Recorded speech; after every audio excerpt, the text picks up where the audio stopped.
Hi, I'm Nathan Wood, pastor of North Dayton Baptist Church, and welcome to day 135 of the McShane Reading Plan. Today we're in Numbers 24, Psalm 66, Psalm 67, Isaiah 14, and 1 Peter chapter 2. Among other things, 1 Peter chapter 2 tells us, "Wherefore also it is contained in the Scripture, Behold, I lay in Zion a chief cornerstone, elect, precious, and he that believeth on him shall not be confounded." Who is the chief cornerstone of Zion? Jesus Christ, the Messiah of Israel. But it's also important to remember that that cornerstone is laid in Zion.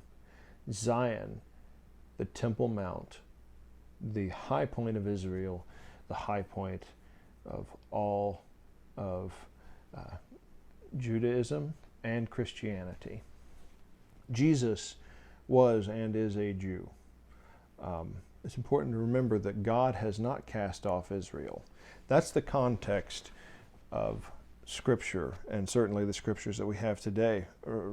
Isaiah 14, verse 1, God tells Isaiah to say that, "For the Lord will have mercy on Jacob, and will yet choose Israel," using both his names. This is not a metaphorical people of Israel that is really the church taken over the household of Jacob. No, this is literal children of Jacob, literal children of Israel.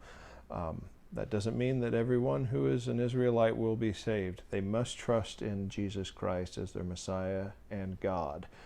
But they will be preserved as a nation. The nation of Israel will be yet chosen by God. It says, "And will set them in their own land." What is the land of the church?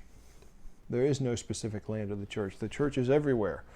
The only people in this world that were ever promised a land by God were the children of Israel. "And the strangers shall be joined with them, and they shall cleave to the house of Jacob." Here's where the Gentiles are included, and the church is mentioned. Strangers shall cleave to them. We Gentile believers will be grafted into this. So we do not take over Israel, and the Jews are not cast out or rejected.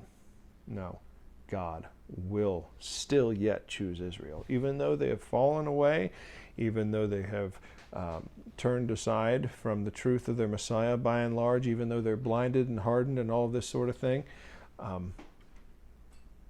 God will yet choose Israel. He is true to his promise to them. We also see that in Numbers 24 today, where it says, in the mouth of Balaam the prophet, that's called to curse Israel, but he can altogether bless them. That's all that God allows him to do. Verse 17 said, shall see him, but not now.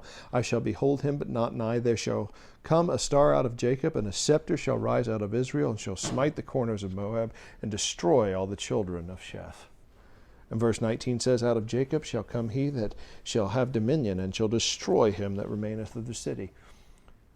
The hope of the world is the hope of Jacob. And the scepter will arise out of Israel.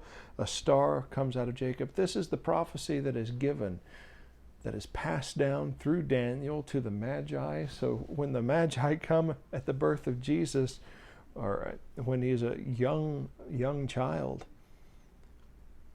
they have heard this prophecy. This is the prophecy concerning the kingship of Jesus over Israel. He did not set up the kingdom when he was there the first time, but he will the second time. Will you be taking part in that?